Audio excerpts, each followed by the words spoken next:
Deuxième partie d'On n'est pas des pigeons. Merci de nous suivre. C'est l'heure d'accueillir l'invité de la rédaction. Présentation. C'est un pro de l'improvisation, il va donc pouvoir exercer ici tous ses talents. Vincent Doms est le patron de la troupe Studio Impro qui célèbre cette année sa 10e saison. Bonsoir Vincent Doms. Bonsoir. Bienvenue.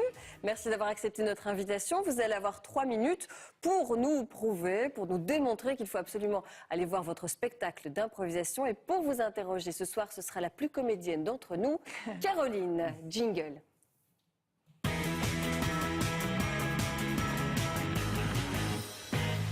Bonsoir Vincent Doms. Bonsoir. On va donc voir si on est pigeon ou pas, si on vient fêter vos 10 ans avec vous le 16 décembre au 140. Vous êtes prêts ?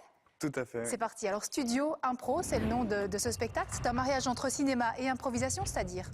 C'est-à-dire que pour lancer les improvisations qui ont une durée entre 3 et 15 minutes, il y a un réalisateur qui est une sorte de maître de cérémonie de la soirée qui va piocher des titres que le public a écrits en arrivant dans la salle. Mais avant de faire ça, il va dire « Tiens, j'ai envie de travailler un western ou une science-fiction ».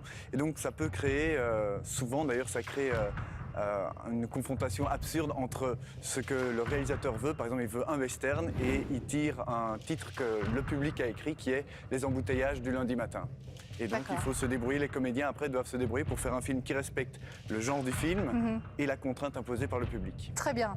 Alors l'un des membres de notre équipe me disait que pour lui, l'impro c'était un truc un peu ringard qui datait des années 90. Qu'est-ce que vous lui répondriez ?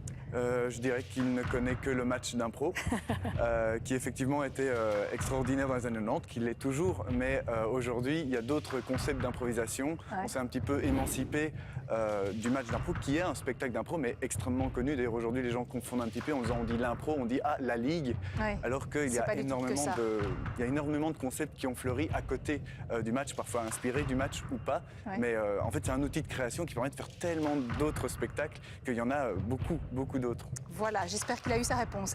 Pourquoi est-ce qu'à Studio Impro, les improvisateurs sont appelés les envoyés de Satan ? Parce qu'en fait, on a choisi de faire vraiment une mise en scène plutôt qu'aligner des impros les unes après les autres et dire voilà, c'est l'impro 1, l'impro 2, l'impro 3. Ouais. On a créé un contexte avec vraiment une mise en scène. Le metteur en scène, enfin le réalisateur de Studio Impro a vendu son âme au diable pour avoir accès à tous ces titres que le public lui a donnés. Et donc, en une soirée, il a droit à la boîte de Pandore et à 4 comédiens qui vont interpréter tous les films qu'il désire. Et c'est pour ça qu'il y a toute la terminologie de l'enfer, puisque c'est vraiment des envoyés de Satan. Le public devient les farfadets de Satan. Alors justement, le public, il aime bien jouer un rôle dans les spectacles d'impro en général. Là, quel est son rôle, à part donner les titres ? Est-ce qu'il intervient pendant le spectacle aussi ? Alors pendant le spectacle, non. C'est uniquement avant le spectacle. Il est accueilli par des hôtesses qui leur expliquent le concept. Et donc ça se limite à écrire vraiment le titre des films, des impros qu'ils vont voir par après. D'accord. Alors vous le disiez, 4 comédiens sur scène. Est-ce que ce sont tous des comédiens professionnels ? Oui. Oui. Comment est-ce qu'on se prépare pour un spectacle d'impro ?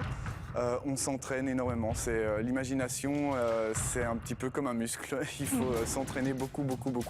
Et après, il y a parfois des techniques aussi pour pouvoir rebondir sur rien ou presque rien et créer une histoire sur base de ça. À partir de quel âge est-ce qu'on peut venir vous voir ? 6 ans. D'accord. Combien coûte une place pour le spectacle du 16 décembre ? C'est 11 €, si je ne m'abuse pas. Plus cher que pour les spectacles habituels ? Non, pas du tout. Non ? Pourquoi est-ce que je dois absolument venir fêter vos 10 ans avec vous ? Parce que c'est les 10 ans et qu'on a prévu plein de surprises.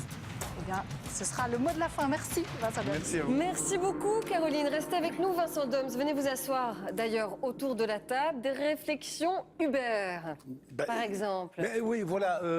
L'impro, c'est pas écrit. Hein, c'est pas du Shakespeare. Mais alors, est-ce que c'est pas un peu léger comme contenu ? Disons que souvent on part sur une atmosphère qui est effectivement un peu de la parodie. Les personnages, on tire sur le gros trait. Ça, c'est évident. C'est drôle. Oui, le but est souvent de faire rire, même s'il y a des concepts aussi qui essayent de ne pas faire rire. Le nôtre, nous, c'est vraiment mettre l'humour en avant. Et je trouve que ça a au moins la qualité, on va dire, de ramener les gens, de réconcilier ceux qui sont fâchés justement avec le théâtre, qui est parfois un peu littéraire, difficile d'accès. Personnellement, je connais des gens qui ont commencé à revenir au théâtre parce qu'il y avait de l'impro et qu'ils trouvaient ça sympa, drôle, et qui par après ont aimé des comédiens et les ont suivis quand ils ont joué au théâtre. Donc voilà. Pourquoi pas ? Xavier. Il y a tellement de concepts d'impro, vous le disiez, tellement de concepts différents. Est-ce que vous parvenez encore à remplir des salles, vu la diversité de l'offre ? Eh bien, je suis content que vous me posiez la question parce que si on fête les 10 ans et qu'on est aussi fiers de fêter les 10 ans, c'est que notre spectacle est né de notre envie de créer quelque chose avec tous des gens qui étaient motivés, des comédiens professionnels. Mais on n'a jamais eu le moindre subside. On n'a pas eu 1 euro de qui que ce soit sponsor, subside, rien du tout. Et si on existe depuis 10 ans, malgré la concurrence qui est florissante, c'est parce que le public a décidé de venir, revenir. Et j'avoue que je suis toujours premier surpris de voir que dans nos studios impro classiques qui ont lieu toute l'année... Il y a combien de personnes à peu près? C'est 120 personnes à peu près. Et on doit Bravo. réserver... Ouais, c'est bien. Sans subside, sans rien, non. Bravo, chapeau. Voilà. Combien on paie pour venir vous applaudir? C'est 11 euros ou 12 euros. J'avoue que j'ai un petit peu oublié. D'accord. C'est correct. Hein. Vous pouvez improviser là-dessus aussi, peut-être, à la tête de client. Entre 11 et 12 euros. Ok, très bien.